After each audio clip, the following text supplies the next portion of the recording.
to the folk. Snoop Doggy Dogg and Dr. Dre is at the door. Hello, and welcome to the introductory episode of Not Another Atheist Podcast. I'm one of your hosts, Keith. I'm Jen. Hi.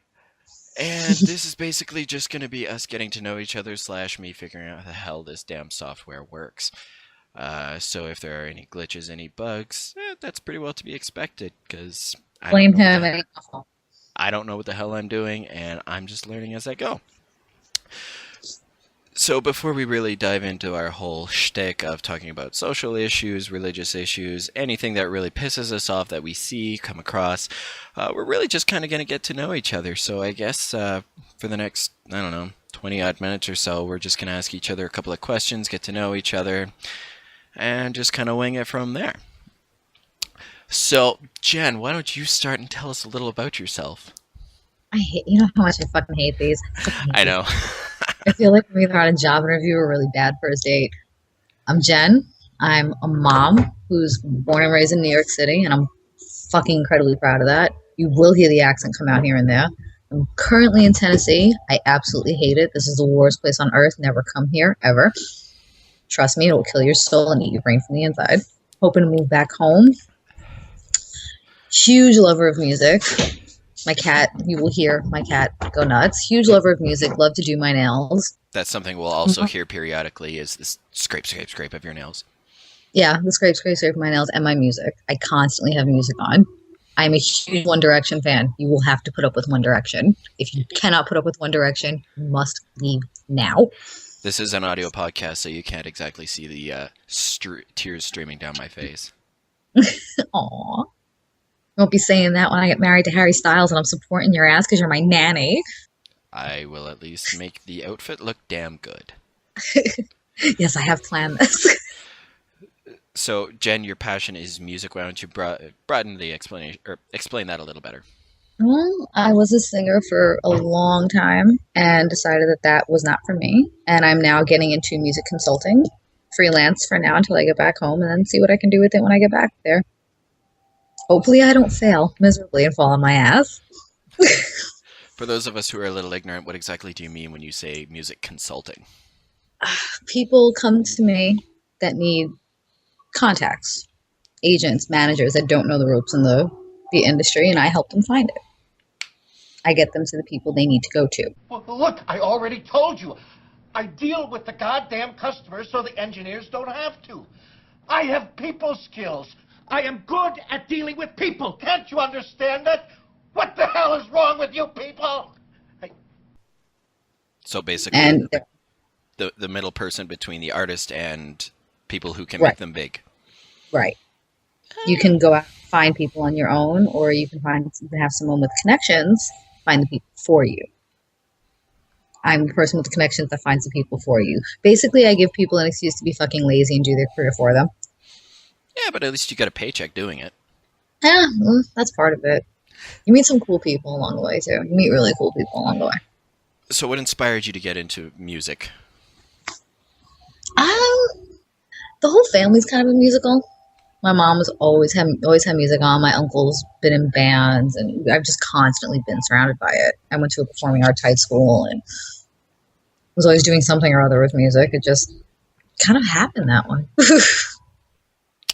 I was the kid singing, I'm wasted and I can't find my way home by Cream at the age of 3. Thanks, Mom. I appreciate it. When I was 3, I was singing George Thorogood's "If You Don't Start Drinking, I'm Gonna Leave." So, and look at that! It absolutely shaped our lives.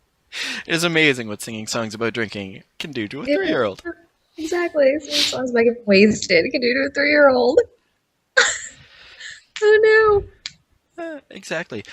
So, because we take an interest in social issues, it's when we met, according to the page that I created on WordPress, we met through Facebook. Yes. So we've kind of seen how each other, or what sort of issues tick each other off, but let's not assume that anybody listening to this knows.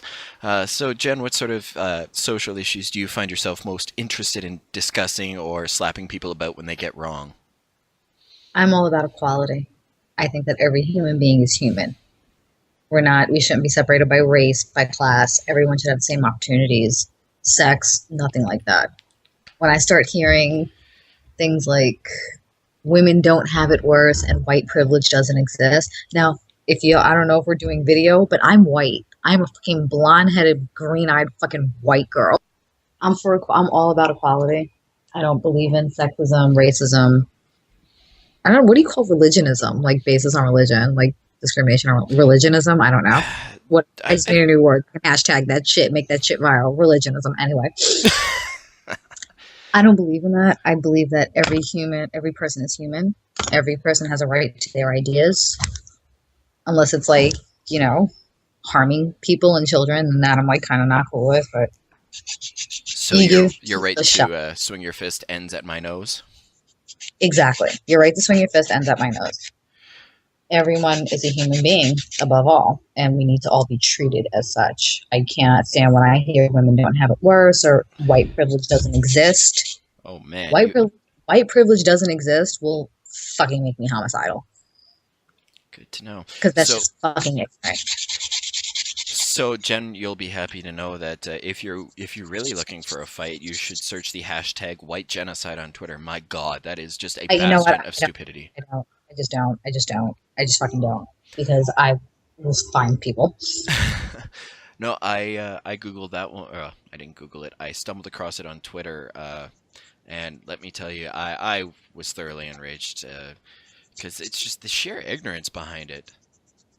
You get people like, well, I grew up in a black neighborhood and white privilege doesn't exist. Look, I grew up in a black neighborhood. And I am a 4'10", 100-pound, blonde-headed, green-eyed white girl. I grew up in a fucking black neighborhood. And yeah, maybe the white privilege didn't exist within the neighborhood. But as far as it came down to cops, stores, opportunities, education, white privilege fucking existed. I statistically was made easier to get out of that situation because I was white. And I'm a woman. Like, it's like, haha, no rights for you. So that kind of counters Brenda Berkman, the feminist who pissed off the New York Fire Department with her suing of the department back in the 80s because she couldn't drag she dragged a 150-pound dummy down a flight of stairs, and she ended up suing because to her that meant that it was discrimination against her, that she couldn't meet those physical qualifications. See, I don't believe in that either. I don't think that anyone should be treated like the weaker sex or the weaker person. If you want to be on a level playing field, then you're on a level playing field. We have this issue with the military in the United States where women are not held to the same physical standards as men are. Yet they're vying for positions that men are only allowed to enlist in. And it's like, no, sweetheart, you want to fucking rock with the big boys? You put on your fucking big girl panties and you fucking show me that you can compete up at the right, at the same level. You can't sit there and be like, oh, I can't do it because I'm a girl. Shut the fuck up. You can birth a life, bitch. Move it on. Let's get it fucking going. Okay? All right? You know the force it takes to push a fucking crotch critter out of your cooch? Do you know what kind of actual force that shit takes? I know. I tried for 3 hours and I couldn't fucking do it because my kid's head is huge. But anyway, we're not going to get into that. Oh my God. And it's like, bitch, you push human beings out of your crotch. You mean to fucking tell me you can't keep up on push-ups? Get the fuck out of here. No, shut the fuck up. Shut the fuck up. I'm a girl, ha ha ha. Then you know what? When somebody's not going to pay you the same amount of money, shut the fuck up. Because you can fall back on your, I'm a girl, I can't do it because I'm a girl. Well, bitch, you're not getting paid the same either then. Shut up. Shut up. You can't fucking play one hand and bitch about the other. No. Sorry. Yeah, there goes my tangent. You all will be privy to those, Jen's famous tangents. I am okay with Jen's tangents, I'm not going to lie. I find some of the funniest moments are when people just kind of go off on a topic because they're just that enraged. Stand that. It's like, oh, you have to treat me special because I'm a girl. Yeah. The only difference between me and a man is that my plumbing's internal and my balls are on my chest, and that's about it. That's it. I'm just gonna think you might need a better metaphor on that one, because let's face it, if your balls were on your chest, people wouldn't be as interested in your chest. I'm not gonna lie, as a male. You shut the fuck up, man. You know what I mean? They're big round balls that milky white stuff comes out of them. My balls are on my fucking chest, okay? And that's There you have it, folks. I have nothing gotcha. to say. So, I didn't really know this until the other day. You said you like led protests and stuff back during your college days. My New York days. And sorry, your days in New York. I'm not going to attempt a New York accent. You might actually verbally They rip me a new one and make me cry from I thousands of miles away. probably I would enjoy doing it too. Yeah, it was and they were the smaller ones. These weren't like the RNC and the Republican National Convention or anything. We always had huge, big, massive people rallying those, but it was like small scale ones, like petitioning for community gardens or against police brutality locally. And Mm-hmm. yeah, I got people together and was like, no, fuck that. You can't fucking sit at home and whine and bitch and that's how the fucking Nazis came to power. Everyone sat in their fucking house and was like, no, yeah, and here's Hitler, you know what I mean? Yeah, here comes Mr. Adolf. And I so don't mean that in a fucked up way. It's just whatever. Anyway, no, like, I got out there and I fucking marched and got arrested and stood my ground. And because I really do believe that the founding of America was based on the fact that citizens have a voice. And if we get enough of them together and we say the right thing, maybe we can change some fucking shit. We just can't stop being so, we're so fucking distracted. It's like, kids are getting killed by the cops. Kim Kardashian had ass injections. We're fickle. Who talks about Mike Brown anymore? Nobody. Well, that's because he's no longer a sensational news story. You can't really make a headline with that because it's months ago. Everybody's forgot about it, and everybody takes on the attitude of, move on. And those who bring it up are considered, just dragging up skeletons. Yeah, and or looking for an argument. Yeah, you've beaten the horse. You're looking for an argument. Whatever. But it's like, no, that's what they fucking count on. Is that we're that fickle? Because then it's like, okay, they'll make this thing. It's like my kid. My kid has an issue with frozen waffles. He doesn't like the fact that frozen waffles aren't instant. And he freaks the fuck out when I put them in the toaster. Because he wants them right now. But I know that after about 30 seconds or so, he'll knock his shit off and, crisis fucking averted. You know what I mean? Well, that's exactly what America is. We're a bunch of fucking toddlers. And it's like, they'll make their stink for 2 weeks and then they'll find something else to be entertained with. I don't even think that's so much just America. I think that's going on all over the world. I mean, I try to keep up on at least the BBC because they at least can inform me on stuff that's going on, say, in other parts of the world that pique my interest, such as the Philippines, which I'll touch on later. But they at least cover those news stories, and even they are guilty of this sensationalism that only covering the interesting stories. I mean, what progress has been made in regards to that flight that went missing? Almost a year ago now? Yeah. What's going on with the fucking 200 girls in Nigeria that were kidnapped and still never returned? And I'm guilty of saying, holy shit, I completely forgot about that. Exactly. I mean, because it's not the forefront, and that's the problem that we have. And now you have to understand that I'm an American, Keith is Canadian. So our points of view, the way they're shaped by history are kind of different.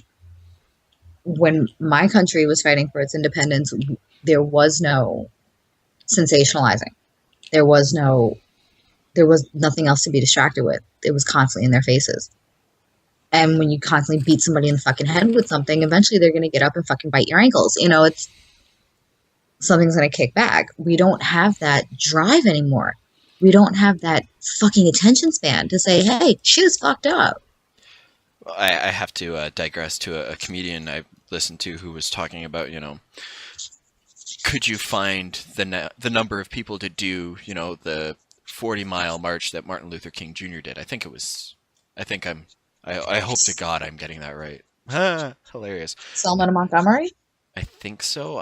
Honestly, we actually celebrated the 50th anniversary of the Selma March. I'm inexcusably ignorant of history. We actually just celebrated the 50th anniversary of the Selma March. Oh, okay. This weekend, actually.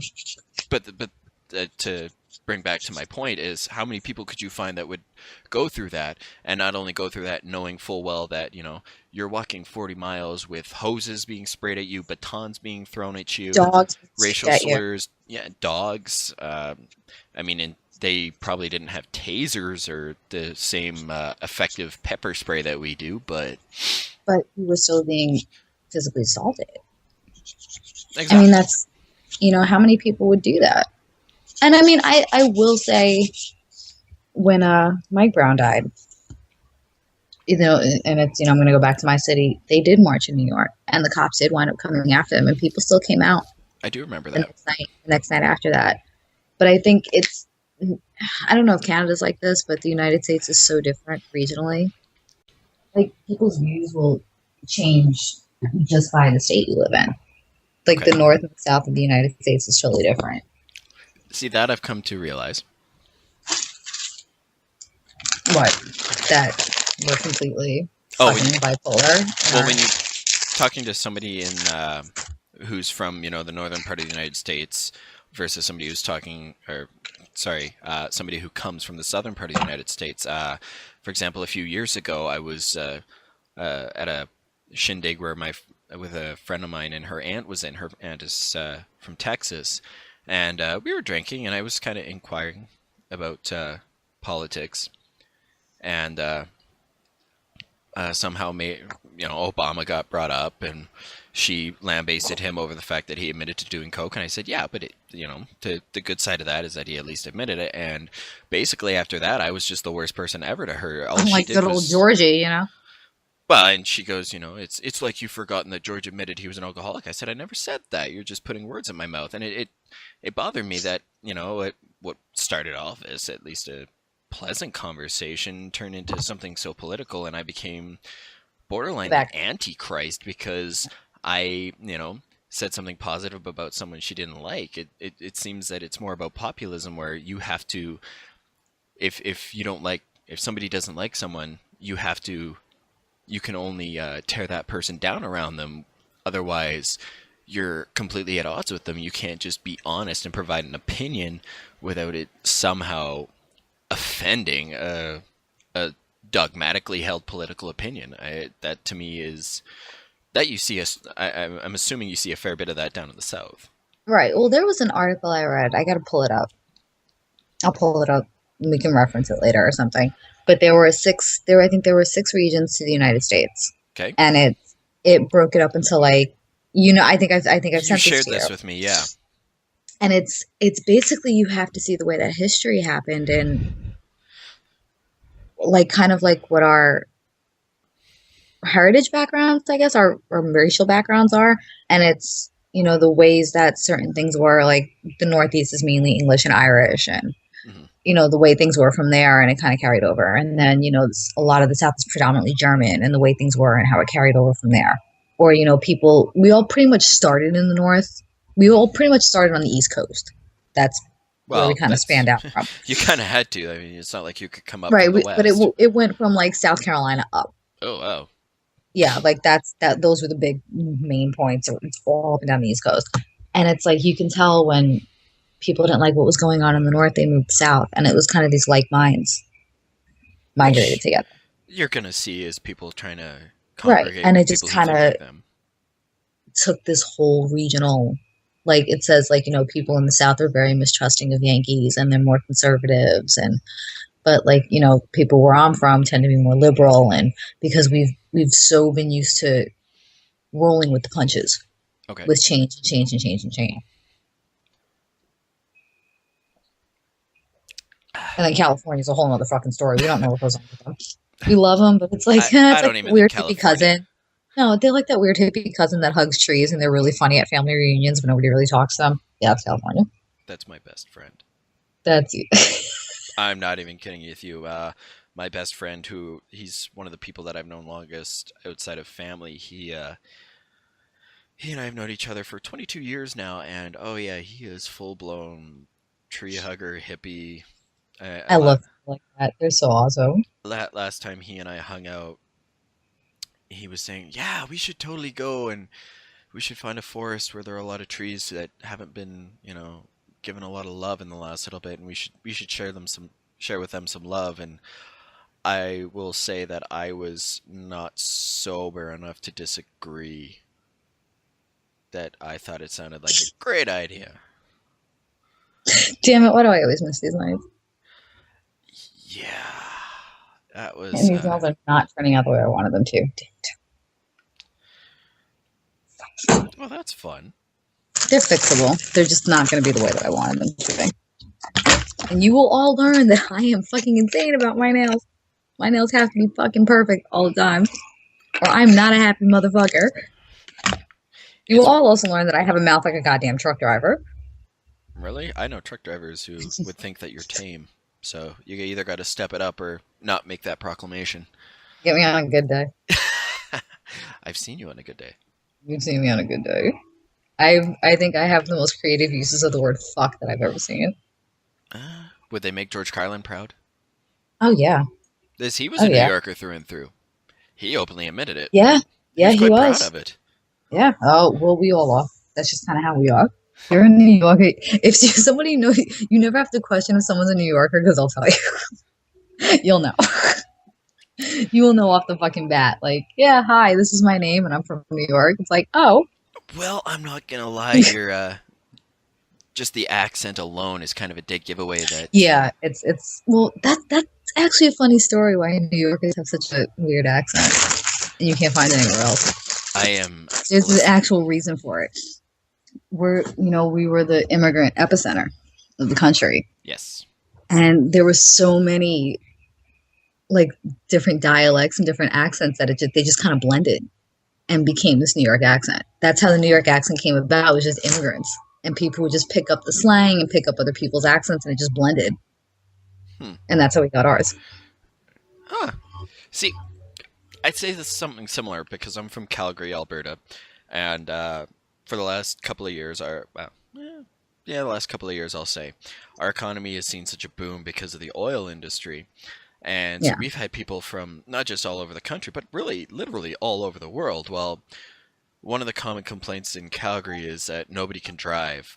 And it took me a little while to realize how many different jokes we had about driving is basically the only reason we have the variety of jokes that we have is because we literally have the worst driving habits from across the globe.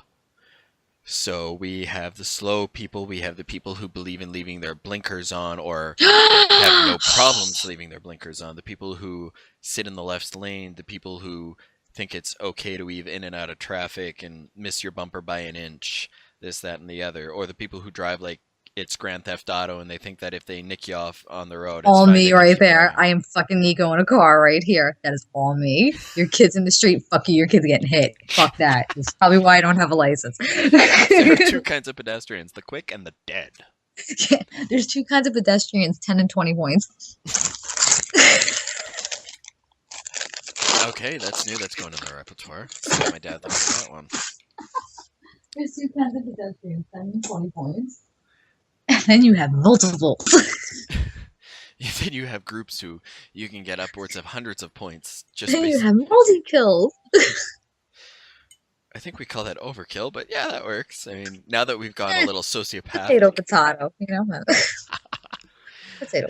And now that anybody who's listening to this thinks that we are completely off I don't the rails. actually run people down the street. Okay, it's a joke.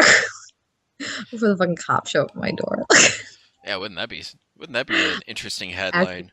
Woman arrested after admitting on cheesy podcast that she runs people over or sees people as having a point value. Well, I mean, all right, I'm going to get philosophical here. Don't people actually kind of do have a point value? Think about it. Every person that comes into your life has a certain amount of points. People that are your best friends, your boyfriends, your girlfriends, your husbands, your wives, they're like the 50 pointers. They're like the 50 G achievements. And then you have acquaintances that are like 10, right? They're like, yeah, they're cool, whatever. You have people you met once or twice, those are like 5s. And then you have the enemies that are like 120 because they taught you something. Doesn't everyone really have a point system? I suppose. I mean, as a psych student, that kind of falls into the schema theory, if you will, where, we categorize people. So, yeah, I guess I can find a basis for agreeing with that. Yeah, fuck it. I can agree with it. I'm Cheers. telling you, people, after midnight, the conversations get real. Yes, it is. It's both after midnight here and there. Look at that. Look at that. Rock on. And by the way, Jen, nobody can see it when you do the devil horns. This is audio only. Oh, I keep forgetting. We need to do a video on because I'm hot. Wow. And I'm getting to be a narcissistic, conceited bitch. And I'm the one who's drinking. Oh, God. Could you imagine me drunk? Jesus Christ. I'd like to see that. No, you wouldn't. Unless you have like buckets and mops and rags to clean up what's going on. I've got a couple of ShamWows. ShamWow. Have you ever seen Ghetto ShamWow? No. Oh my God, Google Ghetto ShamWow. It's fucking hilarious. All right. Fucking hilarious. Get me the link to the video, and I will make sure I share it with the notes to this show when I post them online. So what gets you fired up? It's my turn to talk. Well, let's see. Let's start off. I'm a Sagittarius, so I guess you already know what that means. Sorry, I don't subscribe to astrology. I think it's all bullshit. I would. That your I would. some month of the year is out. I would love to see every astrologer fired with the subject line, "As you will no doubt have foreseen," because I think that would be the greatest bit of irony ever. What gets me fired up? Well, as of late, everything. Astrologers, apparently. Astrologers, apparently. It's really tough to say. I can't really say that I've found my niche. Admittedly, I've been willfully ignorant of a lot of what goes on in the world for the better part of the last 12 years. It started when I went to high school. I stopped giving a damn about everything because I thought that was the cool thing to do. It's really only been in the last 3 years that I've started trying to pull my head out of my ass anyways, and actually read books that weren't just fluff novels or, think pop fiction or Chuck Palahniuk. But don't get me wrong, great author, Fight Club, amazing book. I'm going to plug that right there. Shameless. Absolutely shameless. I'm sorry. In that movie or that book, either or, fantastic. Love it. Anyways. I just watched hot guys beating the crap out of each other. Shocker. But anyways, back on track. I have really taken to. I get really upset when I hear people espousing bullshit. Not necessarily like the fluffy bullshit. I mean, I am a very open atheist. I have absolutely no problem admitting that, but I don't believe I should force that down people's throat. I'll let people have their beliefs. I mean, I'm dating a Catholic, a fairly devout Catholic who she adheres to some doctrines and she cuts and pastes a lot of what she does and doesn't believe in. But when people allow their bullshit to become harmful, so anybody who says they're not anti-vaccine but they're for safe vaccines, I would love to just inject them with autism, but I know that's wrong because autism is just, as far as we know, a genetic thing. That doesn't fucking make sense. That's No, it doesn't. But Jenny McCarthy said she's not anti-vaccine. She's just pro-good vaccine, which is just a way of shrouding the fact that you're a moron. Oh, we'll get into that another time. Oh, without a doubt. Let's see. Up until a couple of years ago, I was fervently anti-climate change. I didn't believe it. I'm not even sure how or why. I think it was my dad had a lot of influence on that. I'm still struggling to come to grips with my political opinions because I don't know where I fall on that line. Tests say I fall somewhere in the middle, so yay! Moderate. I will speak to this bit of religion. When religion starts to interfere with human rights, that really pisses me off. So if you hear me espousing any opinions on stuff that happens, say, in the Philippines, there is reason that that's relevant to me. So the Pope's visit there a couple of, I guess, weeks ago right now, that kind of touched a couple of nerves, especially with his whole bit about Hebdo, but let's not go down that tangent. I was... I revisited I knocked the door. Yeah. Up until a little while ago, I was a bit of an anti-feminist. I thought of myself as more of a men's rights activist, but Yeah, we've gotten to this before. So yeah, the whole anti-feminist, yes. which me and you have had a rose about. We've had a few rows. I'm not gonna lie, I was focused a little more on creating straw men about what I thought feminism was. I assumed that feminism was best represented by the fervent man haters that I had to encounter, but I'm not gonna lie, I've I've seen the light, if you will. That not all of us are penis-hating misandrists. Yeah, exactly. I mean, there are misandrists, and we should call them out wherever they stand, and whenever they speak up, we should have no hesitation to basically say, hey, you're a sexist based on the fact that you're denigrating men in favor of your own gender. That's sexism. And I am all for calling out bad ideas. I do owe a fair bit of my stance on a lot of issues to a way of thinking that was given to me by Christopher Hitchens in here's another shameless plug. His little it's kind of like a pamphlet style book. It's not very long. It's Letters to a Young Contrarian. I read that book while I was down in Mexico. It took me 3 days of sitting on the beach and drinking to get through the book. But I took a fair bit out of that book, and I may not always agree with what the guy said, but I will admit the man definitely knew how to at least call out shit when he saw it. I could listen to the man debate for hours, but I'm not going to go into my little man crush on that one. Yeah, so I'm getting on my feet in terms of what issues specifically strike me as important, relevant. The last little while, I've had friends come out of the.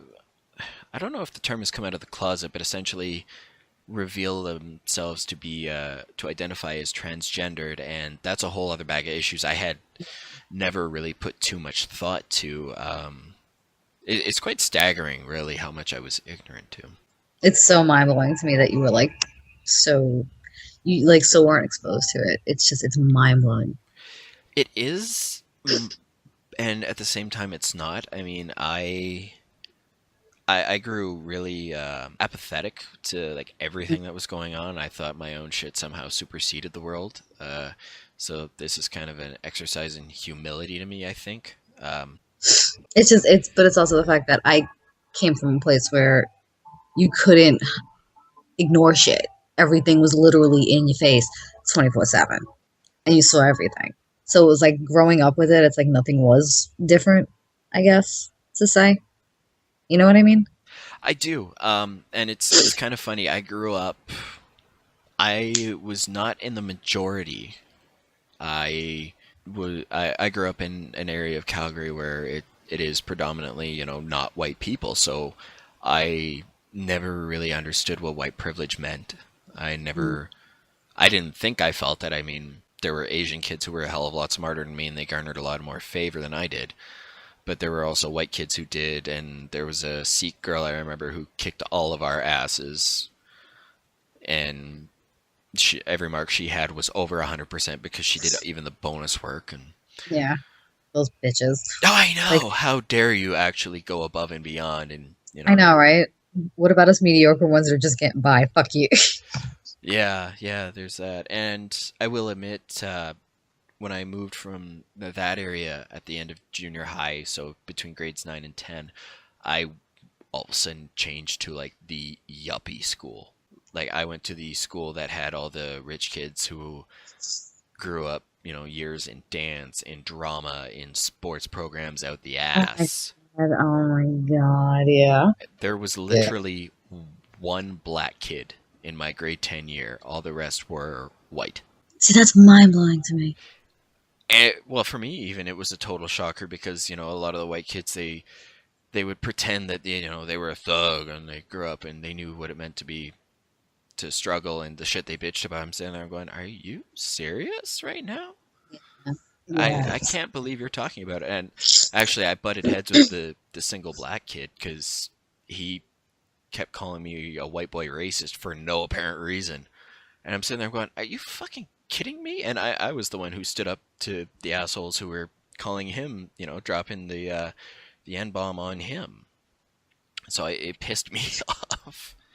I'm sitting there going, no, asshole, I'm defending you. I'm trying to stand up for you. Why the hell are you coming back at me? So that, I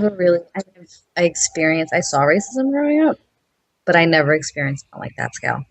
Like, ever. Like somebody singling a person out because they were black or because they were white. Like, I never saw that ever. I see, guess I'm sheltered in that way. and growing up, I never dealt with it until I was like 15, and it confused me. It was, like I knew racism was wrong. I was, to my credit, I was at least against that. I didn't like the thought of, discounting somebody because of the color of their skin. I mean, I looked at that and I went, well, what kind of an asshole would do that? Do that, right? It's like, you fucking heartless prick. What's wrong with you? Yeah, exactly. You're a heartless prick. You clearly don't care about a person's Piece of merit. shit scumbag, yeah. See, like I said, I guess it's a New York thing to where we're so crammed together that we have to live and work with each other. You can hate people in the privacy of your own home, but you can't hate them out in public because you'll die, get your ass kicked, or you don't make any money. So, Yeah, pretty much. I kind of have to look at it, and like I said, I'm still working on finding myself. It's still something that's beguiling to me and what have you. And I mean, I did join up with the secular humanists at my school, and one of the coolest things about that group is they actually got Fred Phelps, the son of the Westboro Baptist Church. He lives in Calgary, actually. what? Yeah. I didn't know that. Yeah, and we actually That's had the an son that interview. left the church, right? Yeah, he was the son who left and was, excommunicated because, you don't leave them, they leave you. But they actually had him come and do a speech, and I still kick myself for not going. But it was actually done right around the time that his dad passed away. And they had actually excommunicated his father from the church right near the end for getting too soft. And apparently, my understanding of that is the fact that it was ordained that he couldn't die, and his death would somehow tar the church. Wink, wink, nudge, nudge. We all know that they tar themselves. Just watch their Well, videos. there's actually a very interesting hypothesis on Fred Phelps. Fred Phelps, before he went fucking batshit, was actually a civil rights lawyer. Yeah, I'd heard something about most of the Westboro Baptist Church were lawyers. He was a civil rights lawyer and a very successful one at that. Oh, and it's like, what if he realized that you don't get anything done with people liking each other, but you get it done with them hating each other and giving them somebody to hate to come together against? So what if this was all an act? And this was his way of kind of pushing equality, was to make himself a villain so that people would come together to have something to hate. And if that's the case, that's fucking genius. It's a weird stroke of genius, if that's the case. Because, this is a pretty big jump to take from being a fucking hardcore civil rights lawyer to, if you don't believe in God, God's punishing us because, gay people have sex. God's killing soldiers because, women sleep with each other. That's a big fucking jump. I'm going to respond to that. I just have to grab an ice cube for my drink. Classy. I'm going to go grab my nail polish. Hold on. Okay, so I have ice back in my drink here, my nice little glass I have of nail whiskey. polish. Magala wine. Oh, wrong one. Fuck it, I'll deal with this. Magala wine, OPI. Amazing fucking brand, ladies and gentlemen. OPI. A little expensive, but it does you right. Plug in that. So, here we go with the shameless plugs. So we were back on the Baptist church there. So, as I said, I have a background in psychology. If you look at my degree, it's probably not the most glamorous GPA. I'll admit that. I'm finally graduating. It took me a couple of years and a few semesters off to pull my head out of my ass and really get through to the end there. But I did pick up a couple of things on the end, along the way, and one of the things that I did know is that people will believe really bad ideas, and when it comes to things such as religion, it's one of the reasons why cults are so successful. And one of the scary things about cults that you'll come to realize is that they're full of normal people, not like you think, what kind of person would have joined up with Jim Jones, they had to be nuts. But in reality, most of the people who joined up were everyday people. They just felt a small void in their life, and somehow his church gave them that answer. And at the end of the day, I can empathize with that, because we all have our existential crisis, our epistemological crises, and Yeah.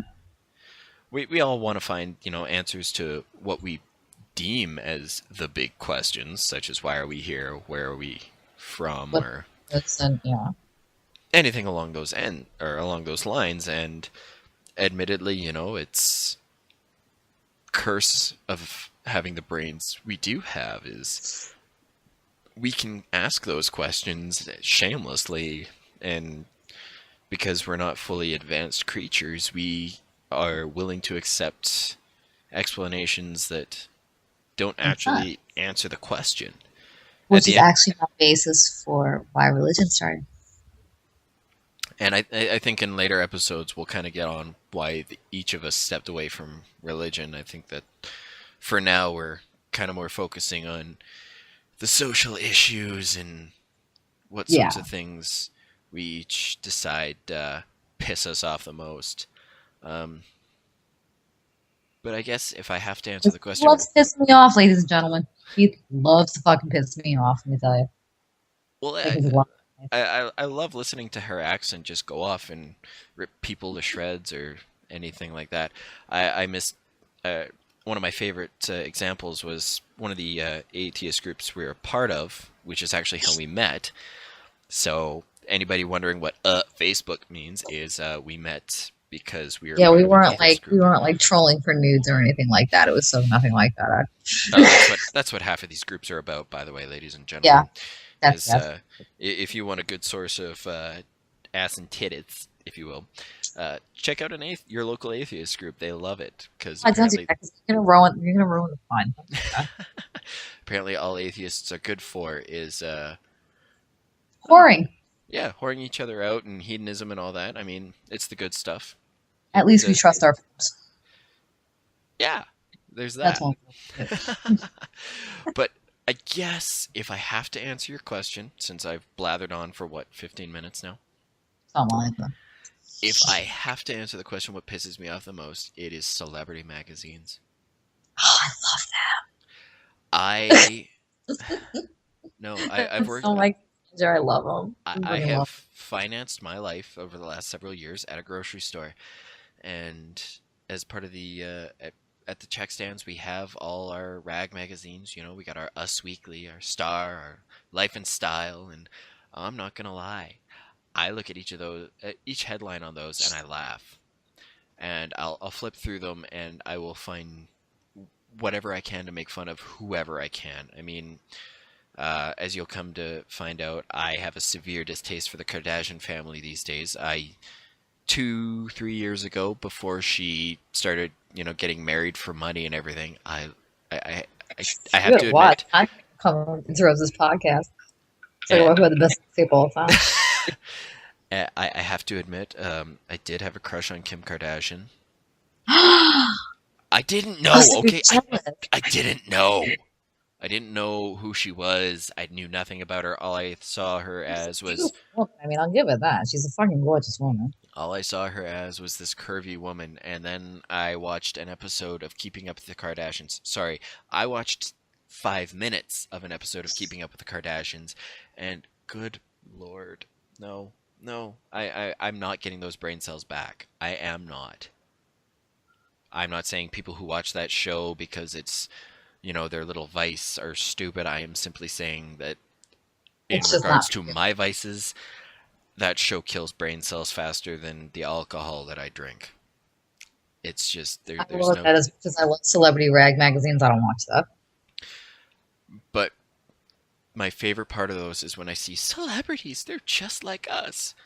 Actually, no, that's a lie. My absolute favorite is sex advice from the stars because let's face it, guys like Brad Pitt, John Mayer, when they sleep with a woman, it's not that the women they sleep with get off on the fact that they're sleeping with a celebrity. No, it's because they genuinely have sex tips. Oh, You sorry, you never can't know. see my thumbs up. You never know. John Mayer, the only thing he has that I can think of going for him is the fact that he plays guitar. And Shit, for all we know, got a fucking anaconda between his legs. We don't know. We no, don't know. I've seen the look in his eyes. He dated Taylor Swift. I can't trust that he has anything You substantial. fucking leave Taylor Swift alone. You fucking leave Taylor Swift alone. Why? I thought she, haters she, were just gonna hate, hate, hate, hate, no, hate. she is my crazy cat lady soulmate. You can fucking leave Taylor Swift alone. Okay. We're gonna be single in New York City watching Law and Order and petting our cats. Don't fuck around and hanging out on Pinterest. Don't you fuck around. Okay, I Damn it. think on that note, we should think about wrapping this all up. Now, as we go on, we're gonna find our voice. We're gonna figure out, exactly the way we want to convey our ideas, other than Jen's New York snark. And you're All right, ya hoser, pack it in, eh? We'll figure out a good way to end each and every episode. Maybe it'll be some snippet, some valuable quotation we've heard. Maybe we'll end it for some on. random wild shit that my mom has decided to say for the day. Oh God, I really hope you compile a list of shit your mom says, because if we can get a list of shit your mom says, that will just My mom's little gems of life advice. exactly just. I won't lie. Your mother has said some very interesting things, and we need to compile these. We Yeah. need to try profiting off them as much as we can. Wow, so you're gonna whore my mom out? Fuck, she's not an atheist. Damn it. We only whore each other out. Equality. I whore out anyone regardless of race, skin color, You're so equality, equal. bitches. Equality, bitches. No hate. Pimp everyone. On it. On that Alright. note, thank you to anyone who sat through this, what looks like it's over 45 minutes now of my annoying voice, and Jen doing her nails. Thanks everybody for listening. Jen, say goodnight to the good people. Good night, you fine, fucked up, family friendly folks. That's all for now.